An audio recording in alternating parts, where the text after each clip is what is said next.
Bonjour et bienvenue dans l'entretien sur France 24. Mon invité aujourd'hui est le président de Tunisie, Béji Caïd Essebsi. Monsieur le Président, merci. C'est moi qui vous remercie. Monsieur le Président, vous assistez à ce sommet de la francophonie, le 17e. Et parmi les discours, il y a eu celui du président français, Emmanuel Macron, qui vous a rendu, à vous personnellement et à la Tunisie, mais à vous avant tout, un hommage appuyé en disant que vous luttiez contre l'obscurantisme pour le droit des femmes. Ça a dû vous toucher. Ça me touche parce que c'est l'œuvre de tout le peuple tunisien de lutter contre l'obscurantisme et pour une interprétation correcte de la loi coranique.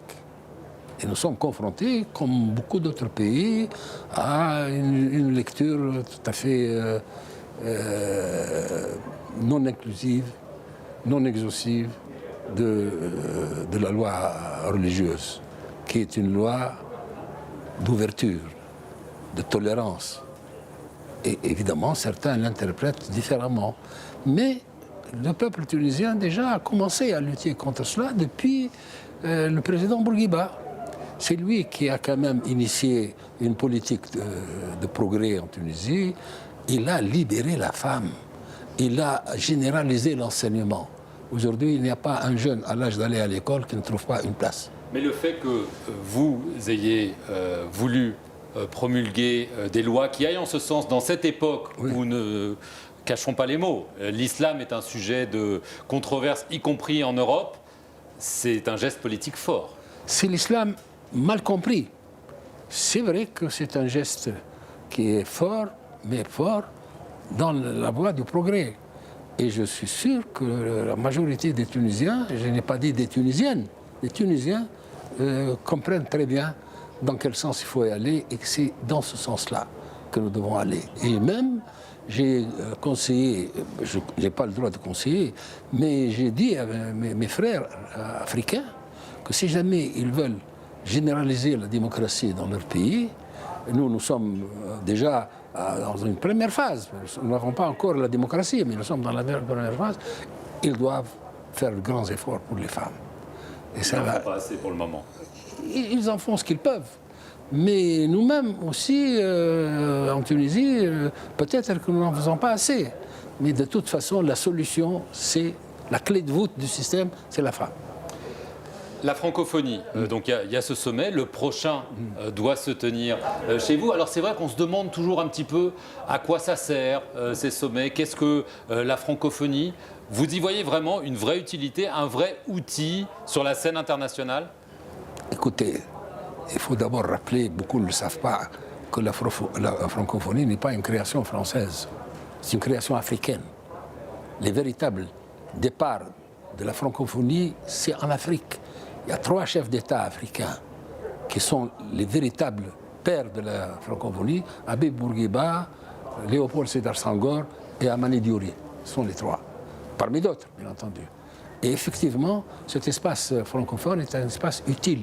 On se rencontre, on débat de nos problèmes. Est-ce qu'on décide? On discute, on se rencontre, mais est-ce qu'on décide? Non, mais on en profite. Il ne s'agit pas de décider, ce n'est pas un organisme de décision, mais nous en profitons, nous faisons notre profit des expériences des uns et des autres, et c'est un lieu, un espace de rencontre, un espace de dialogue très important. Mais on sent quand même que la France joue un rôle. On l'a vu dans la désignation de la secrétaire générale avec le soutien de la France à Louise Mushikiwabo du Rwanda. Certains chefs d'État africains... D'abord, on n'est pas encore désigné. Ça aussi, on désigne ici. Mais de toute façon, la France, bien entendu, elle joue un rôle important. Et en tout cas, le président français, actuellement, joue un rôle moteur dans la promotion de la francophonie et pour que la francophonie joue son rôle important. Je veux en venir à la situation dans la région, en Libye.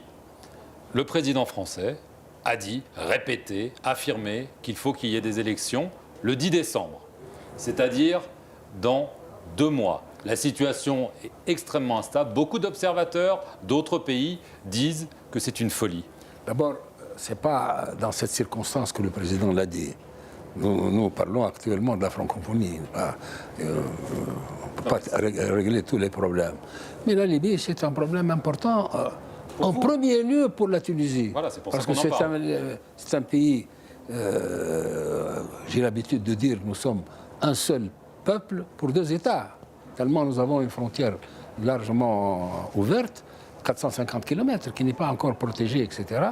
Et actuellement, en Libye, il n'y a pas d'État. Mais il y a des groupuscules armés qui, effectivement, jouent le rôle d'État, mais plusieurs États en même temps. Ça, c'est un problème compliqué. C'est vrai que nous avons eu une réunion en France, il n'y a pas très longtemps. J'y ai assisté à cette réunion. On avait envisagé que des élections soient... Mais il ne faut pas croire que parce que nous avons envisagé des élections, que ces élections vont se faire dans les dates voulues. Alors voilà, parce que j'ai remarqué que vous avez utilisé l'imparfait. On avait envisagé. Oui. Donc ça veut dire qu'on n'envisage plus que les élections se tiendront. Non, il ne faut pas faire de la sémantique. Nous avons envisagé cela, c'est toujours en cours, il n'y a pas d'autre solution. Mais le problème des élections n'est pas un problème facile à... Il faut les préparer, là c'est le chaos complet. Je sais que pour le moment, il n'y a pas d'annonce pour des élections prochaines. Mais de toute façon, on ne peut pas trancher les divergences entre les partis en cause s'il n'y a pas une règle. La règle, c'est les urnes, évidemment. Le problème, c'est que la règle en ce moment en Libye, c'est les armes. Oui, c'est vrai, mais ce n'est pas une règle éternelle. J'espère que ça va s'arrêter.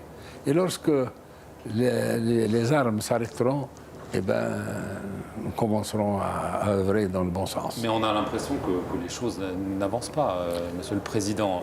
C'est une menace sécuritaire, toujours pour la Tunisie. Oui, la menace libyenne n'a pas baissé, n'a pas disparu, n'est-ce pas? Ça, c'est vrai.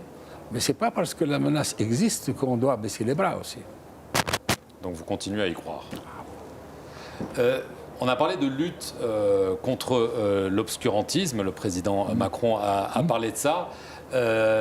On en parle aussi en Tunisie. Il y a une lutte, alors certains pourraient dire contre l'obscurantisme au niveau politique, entre votre parti et Ennahda. Est-ce qu'entre les deux partis, le contrat de mariage, si on peut appeler ça comme ça, est aujourd'hui rompu? Eh bien, si vous vous intéressez à la question, venez me voir à Tunis, je vous répondrai.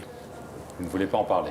Non, ce n'est pas le propos actuellement. Nous parlons de la francophonie. Nous sommes en plein dans la francophonie. Mais si vous vous intéressez à la question tunisienne, venez me voir, je vous recevrai avec plaisir. Alors, sur le rôle de la Tunisie, un petit peu, c'est important. Il va y avoir le sommet de la Ligue arabe, normalement bientôt, le sommet de la francophonie. L'image de la Tunisie internationalement est importante. Vous avez des ambitions aux Nations Unies.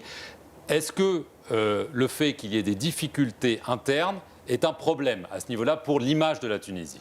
Le privilège des chefs d'État et le privilège des dirigeants, c'est de résoudre les grands problèmes. Sinon, ils ne servent à rien. Donc, nous avons nos problèmes, mais ce n'est pas des problèmes insolubles. C'est des problèmes qui vont trouver leur solution au fil des jours, ou peut-être des semaines. Mais de toute façon, comme je vous l'ai dit, la Tunisie enregistre des succès importants sur de divers domaines. Il y a quelques petits problèmes, mais ces petits problèmes, comme je vous dis, le privilège des responsables, c'est de savoir les résoudre. D'accord. Et donc, vous allez accueillir ces événements dans une Tunisie qui sera, j'allais dire, encore la seule rescapée, entre guillemets, du printemps arabe. Vous savez, je ne veux pas répéter ce que j'ai dit, il n'y a pas de printemps arabe. Il y avait eu un début de printemps tunisien. Nous sommes en train d'œuvrer pour que ce printemps devienne réellement un printemps.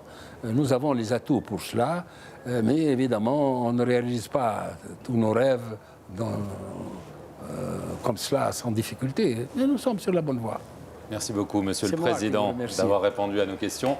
Merci à vous d'avoir regardé cet entretien depuis Erevan, la capitale de l'Arménie, où se tient le 17e sommet de la francophonie. Le prochain se tiendra à Tunis. Inch'Allah.